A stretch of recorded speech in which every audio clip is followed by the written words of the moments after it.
Welcome to my YouTube channel. Please don't forget to subscribe, like, and share. Understanding the development controls. Under Rules 7 and 8 of the revised Implementing Rules and Regulations of PD number 1096, National Building Code of the Philippines. In this video, we're going to discuss a sample problem for a light intensity commercial zone. So this is a project, this is a sample problem that I have created sometime in 2017 for practice purposes. So ang project natin is a 4-story office and high-end retail commercial strip. The site is located in a light intensity commercial zone property with a TLA of 1,800 square meters. It is a corner lot with 60 meters wide frontage facing a 26-meter road right-of-way at the south. The site uniformly slopes down at 1.5% towards the 26-meter road right-of-way, which has 1.8-meter wide sidewalks. The east side of the lot is a 14 meters road right-of-way, which has 1.2-meter wide sidewalks at both sides, sloping at 1.5% towards the north. So the building is set back from the 26-meter road by 8 meters, from the 14 meters road by 5 meters, and setbacks at the rear and side of property is 4 meters. Now a driveway 4 meters by 26 meters from the 26-meter road along the west side of the lot slopes down to a level driveway area 4 meters by 30 meters along the north side of the lot, which is of the same level as the one-level basement parking floor. The level driveway connects to another driveway 4 meters by 30, which slopes up, exiting to the 14 meters road. The driveways are outside of the basement footprint. Now, the basement footprint is the same as the grade level building footprint. Now, an off-street visitors parking for 15 cars is provided or located fronting the 26-meter road. The off-street parking and driveway to basement is separated by a 1 meter by 6 meters paved pathwalk. And a paved walkway 2 meters by 51 meters is located outside of the south side of the building. And another paved walkway 2 meters by 20 meters is at the east side of the building. A 1 meter wide by 37.5 meters grass area separates the 2 meter wide paved walkway from the off-street parking. The remaining part of the front yard at the south and east side of the property is planted landscape area.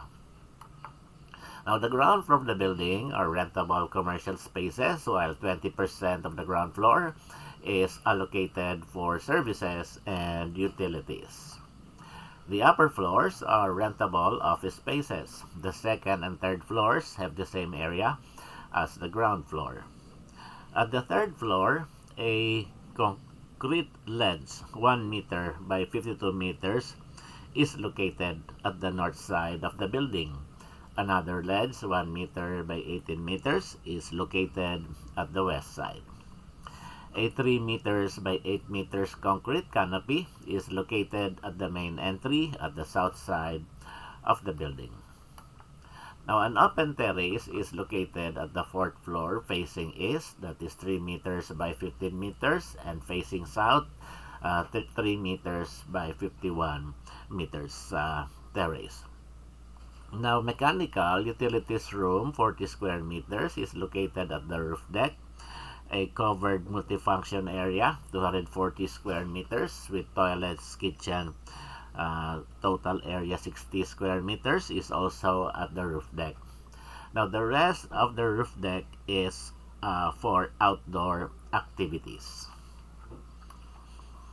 So the first question is, what is the percentage of site occupancy or PSO of the project?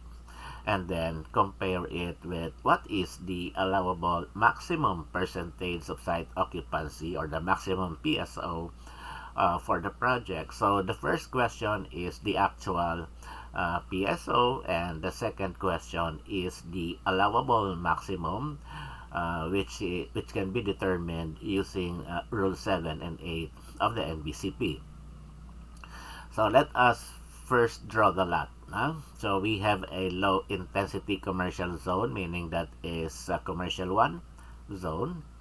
So the lot is 1,800 square meters corner lot. So we have a 60 meters by 30 meters rectangular lot, corner lot, and a 26-meter road at the south and 14 meters road at the east side of the property.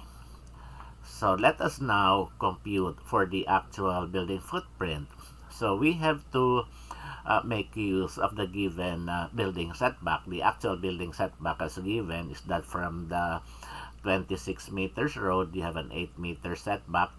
And from the 14 meters road, you have a 5 meters setback. And at the rear and south side of the property and sides of property is 4 meters.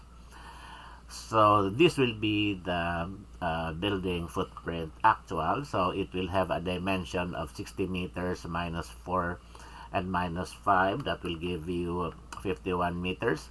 And 30 meters minus 4 and minus 5 will give you 18 meters. It means the actual dimension of the building is 18 meters by 51 meters. And so this area will be your building footprint, the actual building footprint. 51 meters by 18 meters will give you a building footprint of 918 square meters. So for the question, what is the percentage of site occupancy or PS of the project? You only have to divide the building footprint by the total lot area. We'll now give you an actual PSO of 51%. The actual building footprint is 918 square meters. So let us compare that with the allowable maximum building footprint, or we now have the AMBF. So first is we make use of the minimum setbacks.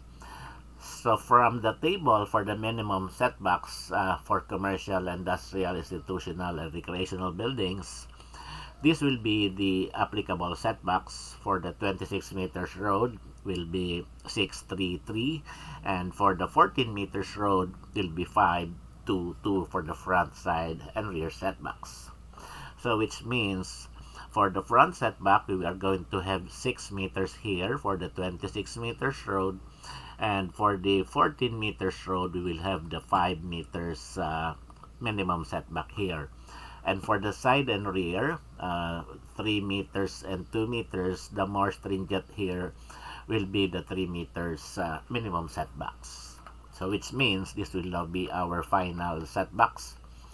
6 here and 3 meters there will give you a dimension here of 21. And if this is 5 meters, this is 3 meters, this will give you a dimension of 52. 60 minus 5 and 3 will give you 52. So which means that this area will be now your maximum building footprint. This will be the maximum building dimension based on the minimum setback. So your AMBF, therefore, based on the minimum setbacks, will be 1092 square meters, and just divide it by the total lot area of 1,800 will give you now the maximum PSO based on the minimum setback at 61%.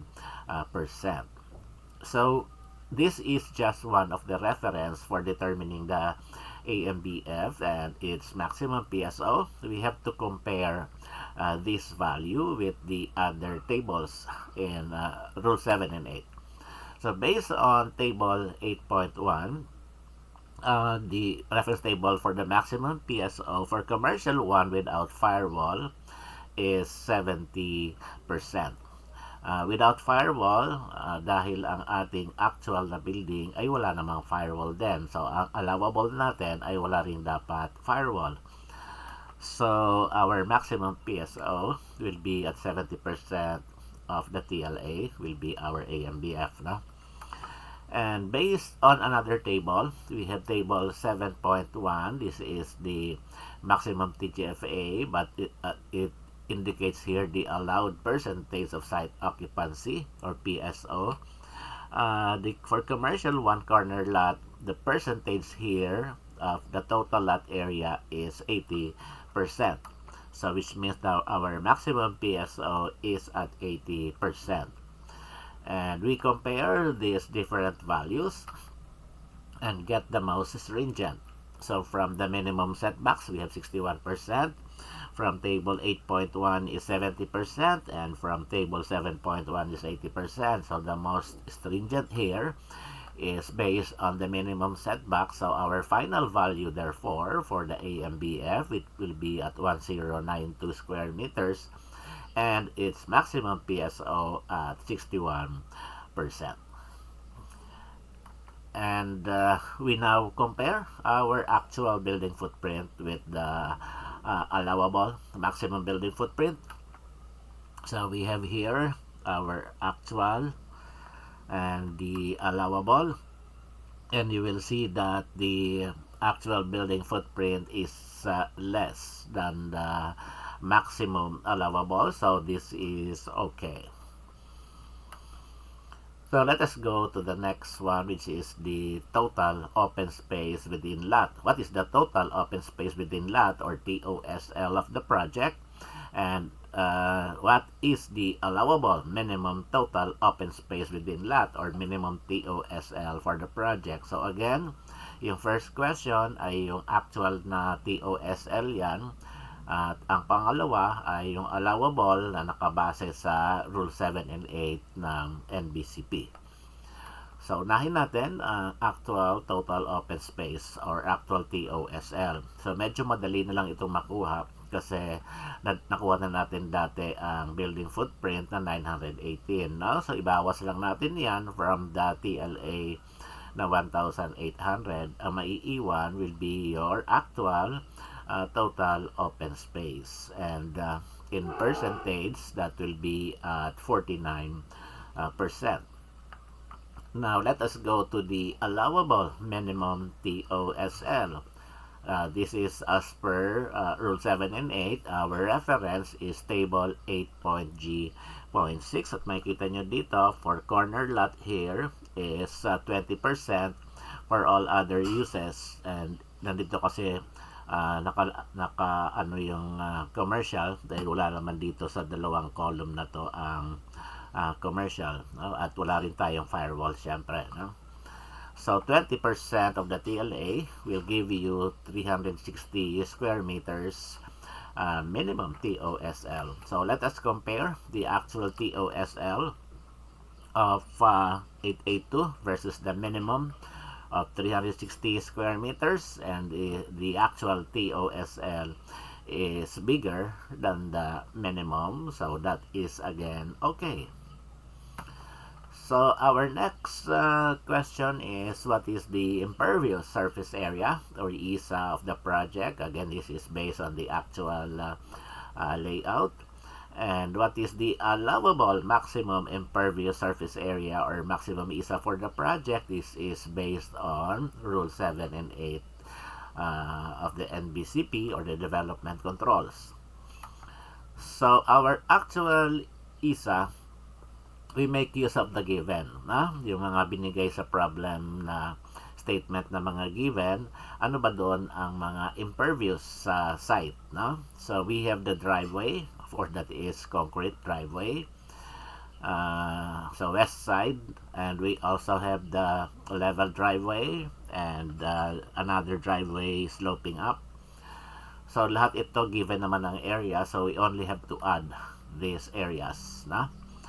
So that will give you, this is the driveway going down, this is the level driveway, this is the driveway sloping up, and that will give you a total area of 344 square meters. Now, another given in the problem is a paved walkway, 2 meters by 51 at the south side, and another paved walkway, 2 meters by 20 meters at the east side. So that will be the paved walkway. So we just add the two areas, will give you a total walkway area at 142, and that is impervious, no? Because that is paved area.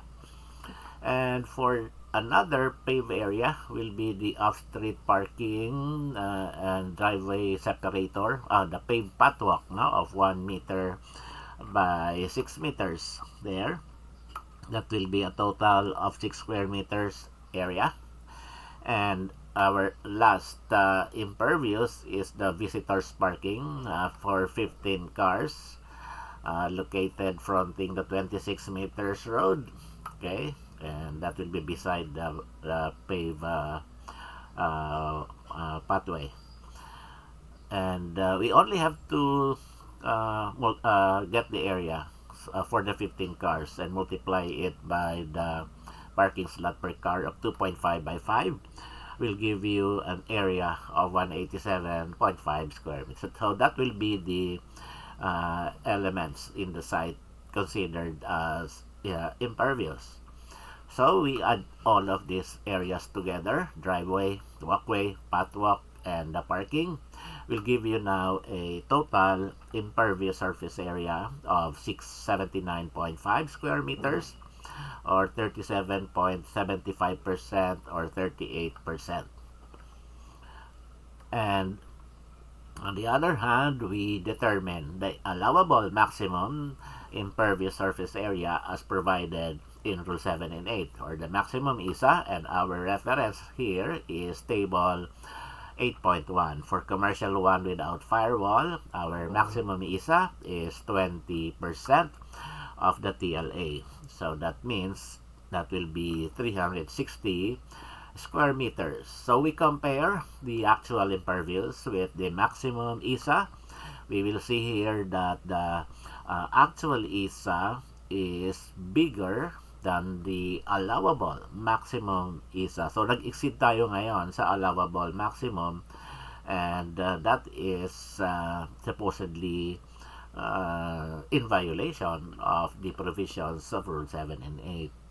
So probably the best way here is to deduct the impervious surface area, so you don't exceed the provided maximum of 20% in the NBCP.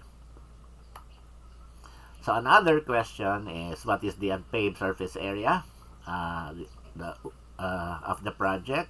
And that will be again based on the actual provisions, the actual layout.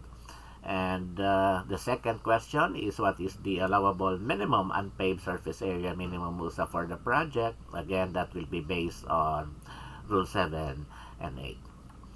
So for the actual unpaved surface area, we already have determined the building footprint. Also, we have determined the impervious surface area.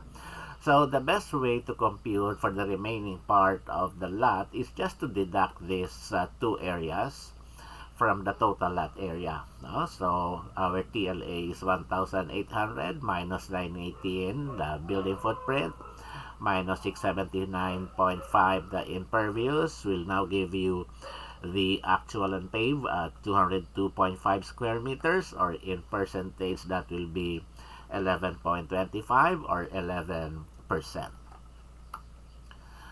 So if we are to determine the allowable minimum unpaved surface area as per Rule 7 and 8, this is our reference table 8.1. Our minimum is 10% of the TLA, or 180 square meters.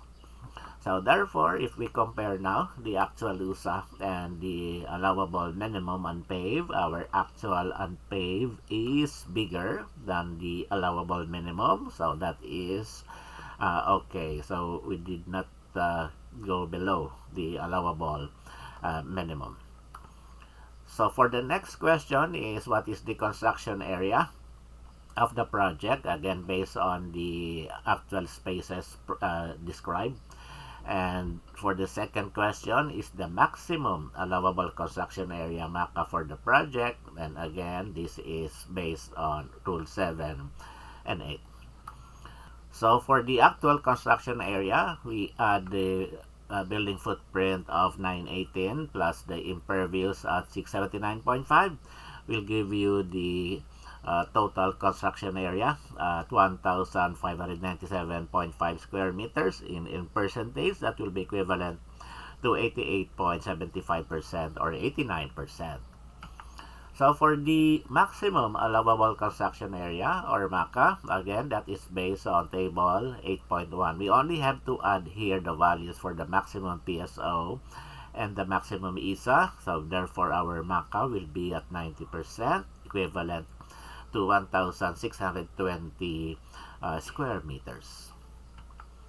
Now let us compare the actual construction area versus the maximum allowable. And it shows here that we did not exceed the maximum allowable. Our actual is less, no? So that is okay. So we go to the next part, which is the gross floor area. What is the gross floor area or GFA of the project? And also, we can compute what is the floor to lot area ratio or FLAR of the project. And again, all of this will be based on the actual spaces described in the problem. And for the second part is determining the allowable based on Rule 7 and 8, and that is what is the allowable maximum gross floor area or maximum GFA for the project, and what is the designated maximum floor to lot area ratio or maximum FLAR for the project. So first is determining the actual gross floor area. And so we have to check which part of the building spaces, floor areas, are considered as GFA. The basement definitely is not included in the GFA. So we have the ground floor, the rentable commercial spaces, and 20% of that is services and utilities. Services and utilities are also not included in the GFA. So it means that our gross floor area for the ground floor will be at 80% of the building footprint of 918 will give you 734.40 square meters. Now for the second and third floors, they have the same area as the ground floor. So that will be a total of 1,836 square meters.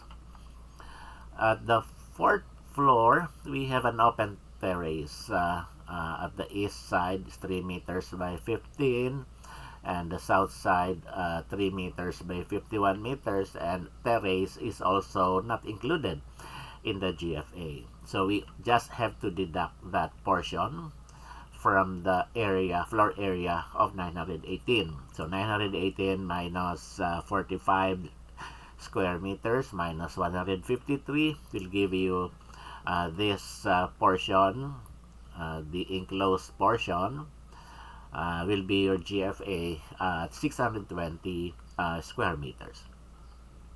Now for the roof deck area, we have the multifunction area, 240 square meters with toilets and kitchen, and that is to be counted as a gross floor area. So it will be a total of 300 square meters.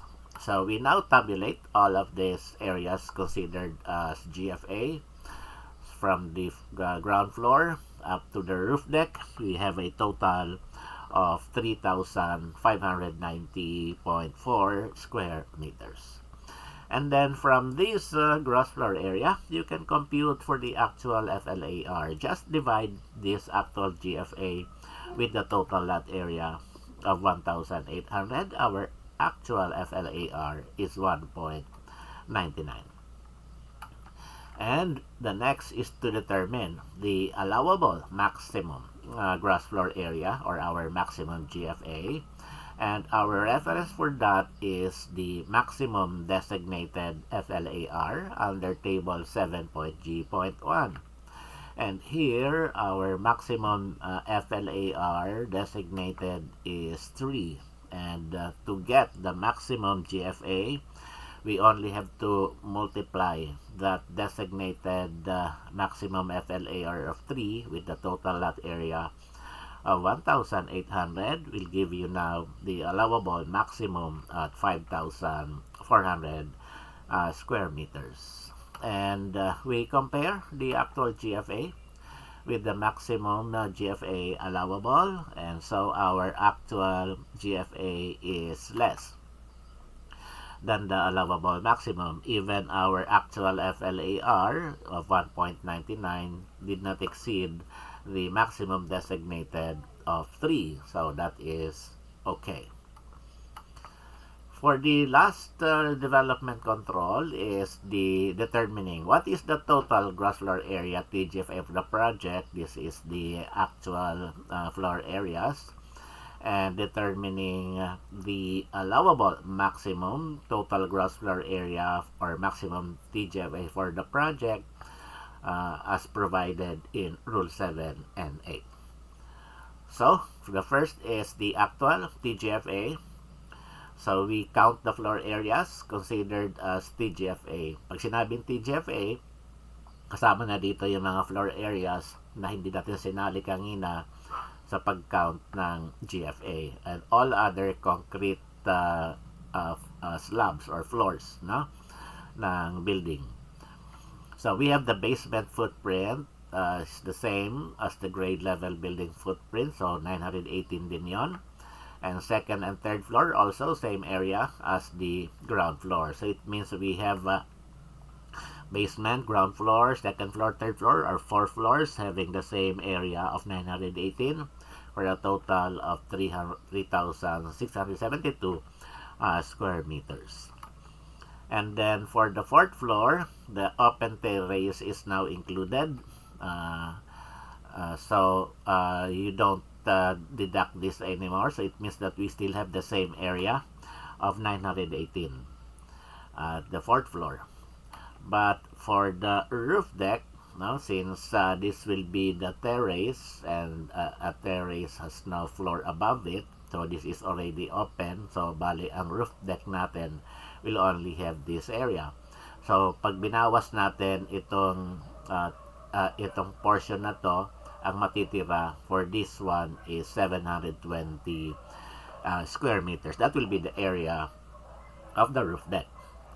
So we also have to add this one, no? Because these are considered as TGFA floor areas dahil concrete slabs to, properly reinforced.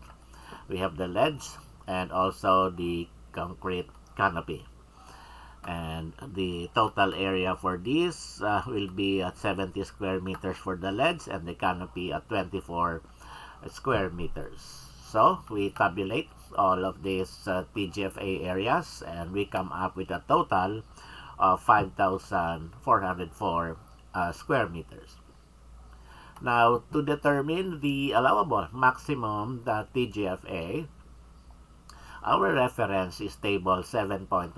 This is the table for the allowable maximum TGFA.